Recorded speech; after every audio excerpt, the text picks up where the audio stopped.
Hi, my name is Heather Hersey, and I'm excited to be here with you today to speak about my experiences as a school librarian. Currently, I am a high school librarian in an independent school in Seattle, and I have been working here for a little over 5 years. Prior to that, I was a high school librarian for 8 years at a large public school in New Jersey, where I've lived all my life. Here's the proof. As well as a high school English teacher for 3 years at the same school. It was actually during those 3 years that my love for teaching research and information literacy was sparked, as I tried to do my best to teach my freshmen how to write a research paper. It wasn't until I started my library science program at Rutgers that I realized some of the mistakes that I had been making. After I learned about Carol Kuhlthau's information search process, or also known as the ISP, I realized that there were some things that I was expecting of my students that really weren't part of the natural process. But before I get to that, I'd like to share another important aspect of school librarianship, and that's collaboration. Though we are considered faculty at most schools, we're also considered support staff. And unless you teach an information literacy class, your primary role is that of support. In elementary schools, it's not uncommon for teachers to teach weekly classes and have a fixed schedule. Though I don't usually see this type of schedule in high schools, which tend to use a flexible schedule, basically working with classes as projects arise. This is how I've worked for my career so far. Both fixed and flexible schedules have pros and cons, but regardless of the type of schedule, your level of collaboration with teachers is super important. One article that I highly recommend that talks about the levels of teacher-librarian collaboration is Alison Zamuta's terrific article called "Where Does Your Authority Come From? Empowering the Library Media Specialist as a True Partner in Student Achievement." It highlights various levels of collaboration and kind of ranks them from isolated events to true partnerships. She looks at it from different aspects, so let's take a peek. The first aspect that she looks at is design. Obviously, in the isolated event column, it's really more a teacher approaching the library media specialist to reserve space. The librarian isn't very involved, and even on the coordinated effort, it's really more about resources than relationships. The teacher will speak to the librarian, but it's really more about what stuff is available rather than building a relationship with the librarian, between the librarian and the teacher, where they really come together to look at the task and really kind of develop the idea together. The next aspect that she looks at is execution of instruction. It's pretty clear that during the isolated event, the specialist is really there to simply present maybe some resources, maybe highlight a particular database that's good for the topic, and maybe they've put together a list of relevant resources or maybe a LibGuide. Really, the students only ask for assistance if a particular problem arises.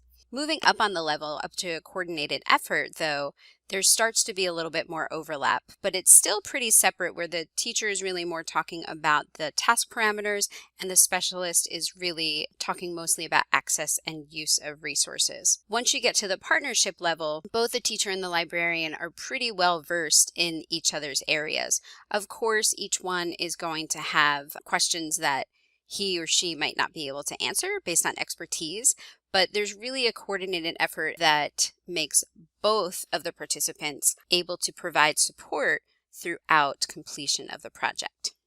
The next aspect is evaluation of student work. Unfortunately, this has been one of the most difficult aspects for me personally to get to a point of partnership. And one of the main reasons is really time. If you look at the most basic level of collaboration, it's, the teacher evaluates student work, the library specialist may or may not know about the task parameters or grading expectations. It really might simply be just, here's some resources, let me know if you can't find what you need. And even in the second level of collaboration, the teacher is still evaluating the work, but the specialist probably has a better idea of the expectations, so he or she is able to really help students meet the task more concretely. But on that partnership level, there's really an expectation for the teacher and the specialist to score student work together. This has been a challenge in the past, and mostly it comes down to time. It's difficult enough to find time to really collaborate together on the design of the project and the execution of the instruction, but then to also have time to score the student work together becomes really difficult. However, if you can get to that level, and there have been some moments that I have, it really is an enriching experience for the students and I think for the teacher and the librarian. Lastly is Muda comments on reflection and next steps. There are many times when it's just simply not possible to collaborate together after the work has been graded. However, it really pays to see at least some samples of student work so you can make changes for next time and you can really see what students were able to accomplish with the teaching that you did. This is also an area where you can do your own assessments as well. These can be as simple as exit tickets. I've also done surveys in the past where students are given the last few minutes to answer a quick survey. Some of these are reflection questions, some of them are knowledge checks, but they provide really valuable information to us as a library team to improve our instruction and therefore improve student learning. These assessment checks really show teachers what students are grasping as far as information literacy skills go. I've been able to use surveys and knowledge checks like these to suggest changes to the way that an assignment is structured or the way that the process is structured. Another really important article that has helped me in this realm in speaking with teachers about what students know and what they don't know comes out of Australia, and the title is Assumptions, Information Literacy, and Transfer in High Schools. It's from the February 2011 issue of Teacher Librarian, and it really lays out a lot of the surprising assumptions that are made by teachers about what their students know. And particularly that is in the case of whether knowledge is transferring across time and across different curriculum. And as librarians, we get to see a really wide range of research tasks. So I kind of take it upon myself to almost be a guardian of transfer. While folks within each department can actually monitor transfer from grade level to grade level, we're really on the front lines of being able to see transfer across disciplines and across the curriculum, and to really see the differences in those disciplines and how they treat research and make those differences explicit and understandable to students. And now it's time to talk about one of my favorite aspects of information literacy, Carol Kuhlthau's information search process. You may be familiar with Dr. Kuhlthau's name. She is currently writing much about guided inquiry along with her two daughters. And once you get to know guided inquiry, you will very clearly see the information search process behind it. So let's take a look. The two things that I love most about the information search process model are that Carol Kuhlthau derived her model not just from students, but also from people who make a living doing effective and efficient research. I really like to remind students that this is not a process just for beginning researchers or for student researchers, but for all researchers. The second thing that I love is the fact that Carol Kuhlthau focused not just on thoughts and actions as you move through the process, but also feelings. Honestly, I kind of think that her work on the affective domains of research was pretty revolutionary. And one of my favorite things to share with students is how they might be feeling throughout the process. So let's take a closer look. Here you can see the model of the information search process that can be found on Carol Kuhlthau's website. She provides oodles of information on her website about each of the stages, what they mean, what she learned about them, what researchers go through, and we share this model with our students. But this year during our freshman orientation, instead of sharing this version of it, we shared this one, created by my colleague, Monica Gu, using emoji faces to kind of capture those feelings as we go along. The first stage is initiation. This is usually when an assignment is given to students and they possibly might have free rein as to what to choose, or they might have been given a topic. But whatever the case, there's usually feelings of uncertainty and apprehension that accompany the initial phases. And this really comes at the fact of realizing what you don't know, and sometimes realizing that you don't know what you don't know. So really what folks do during this time, that the thoughts that they have are pretty vague, and seeking really becomes centering on what is already known, what could be used, looking at possible avenues of approach, and really trying to focus on topics of interest. Once students better understand the task and are able to kind of look at their interest and experience, they begin to move into the selection stage. And the task is really identifying more a general topic. And this is where I a little bit went off the rails when I was an English teacher, because I was taking them down to the library and really kind of expecting them to already be collecting information, and that was really kind of more specific, when this time is really going to be more about just finding a general topic of interest, looking at the task requirements a little bit more closely, and looking at kind of the information that might be available about a topic. This is kind of when students might feel a little upswing. The initial hesitation when the assignment is given goes away a little bit when they pick a focus. However, this is soon followed by the third stage, which is exploration, and this is the stage that is most characterized by confusion, uncertainty, and doubt. And it increases during this time because students, though they have a general topic, they usually don't have a focus, a point of view from which to approach that topic. Exploration is also frustrating because students might not have enough of an understanding about the topic to really know what they need and be able to find what they need. So what we encourage students to do is really just kind of reading about their general topic, just kind of getting informed and relating new information to what they already know. And this is not often what students want to be doing at this time, particularly since they may have a number of note cards as a requirement. They automatically kind of start jumping into taking note cards. And this was another mistake that I made as an English teacher, and not realizing that the best thing that students can be doing at this point is really just reading around, maybe taking some general notes about background information, but really not doing anything particular yet because the student doesn't really have a focus at this point. This is really considered the most difficult stage of the information search process, where, as I had mentioned before, confusion, frustration, and doubt really tend to grow. But there's a light at the end of the tunnel, and that light is formulation.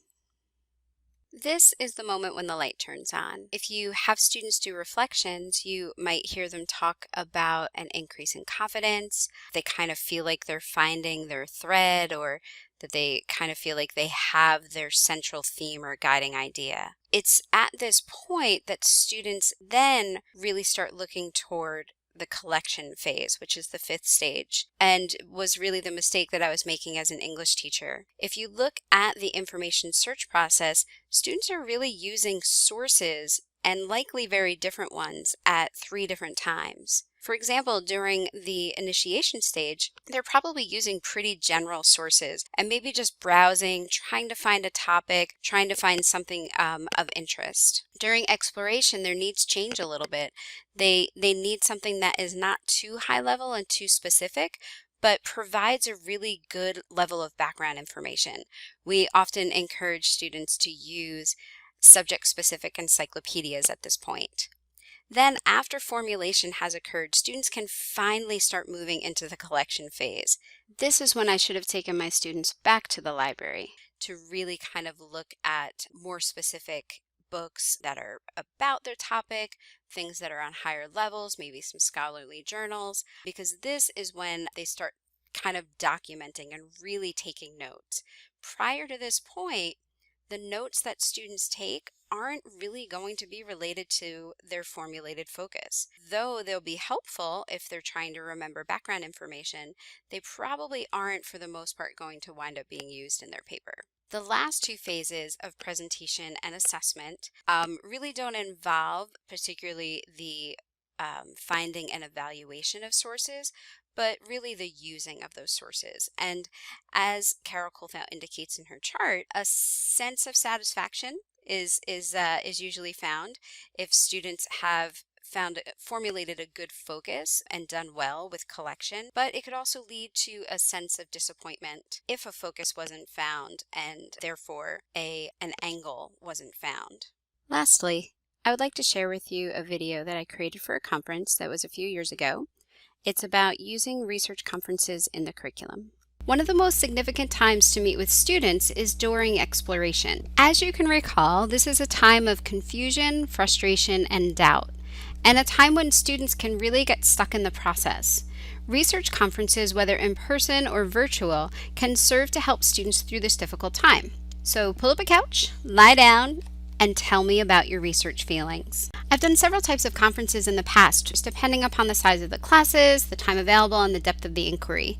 When I worked with Kathy Stutzman, we did a lot of collaborating before we even stepped into the classroom. For example, we worked on an activity where students would explore what a text is before we actually started exploring the literature itself. As students began to use the learning plan, we had conferences in person as they were working, but also virtual discussions through Google Docs or Google Form, like this text assistance request form. Though providing resources is a really important part of our jobs, asking good questions is even more important. Because librarians work with a variety of disciplines, we don't often know the content area. But that's okay, because it's really a librarian's natural curiosity and ability to ask good questions that truly help students move forward. My most recent experience with student conferences is at my current school. Since students have a generous number of free periods, we're able to meet with them during those. Each fall, we work with all of our junior history classes on their National History Day projects. One of the previous year's themes was turning points in history. When we meet with the students, they've already done a proposal for their topics and gotten feedback from their teachers that is shared with us. Some students are already focused on a turning point and have moved toward looking at pertinent sources. Something that students have the most difficulty with is narrowing their topic, with the understanding that to really prove a turning point, you kind of have to put it under a microscope.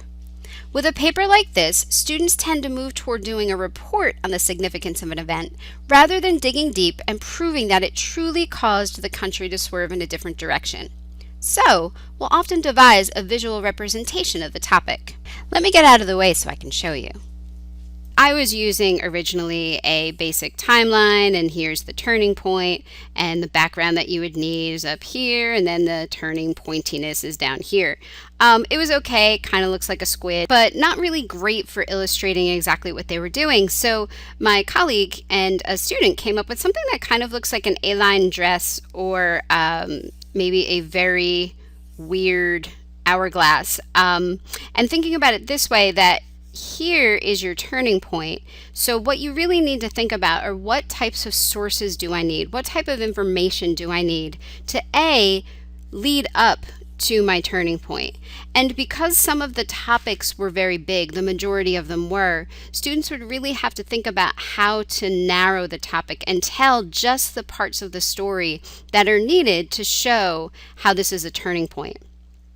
Then we talked about, well, after the turning point occurs, what do you need to tell your reader that will show why this wasn't just a significant event in American history, but why it's truly, truly a turning point and a moment where America really changed its course. So we really try to get at, during these conferences, is we try to get students to think about what they need instead of always relying on what they happen to find. And using graphic resources like this sometimes helps students kind of have their own turning point, so to speak, in their research, and really seeing it in a graphic visual way. One recent example was a student who was doing Thomas Paine's Common Sense. It's an obvious turning point, but it took a lot of questioning to get to why, to what in it caused America to turn, particularly since those ideas were nothing new to America at the time. From there, it took quite a bit more questioning about what he would need before and after the point to prove it. Of course, I love to be the hero and give students cool sources. I want to help them, and I want them to like me. But more than that, I want them to learn not just how to find sources, but how to discover what they need and how to go down a path of discovery of their own, and eventually on their own. Research conferences provide time for this type of modeling and give students formative feedback while also letting you and the content area teacher know exactly where they are. I really wish I could have been there in person, but I'm so glad that I was able to join you at least virtually. Here's my contact information. You can find me through email or on Twitter. Please don't hesitate to do so. Bye-bye.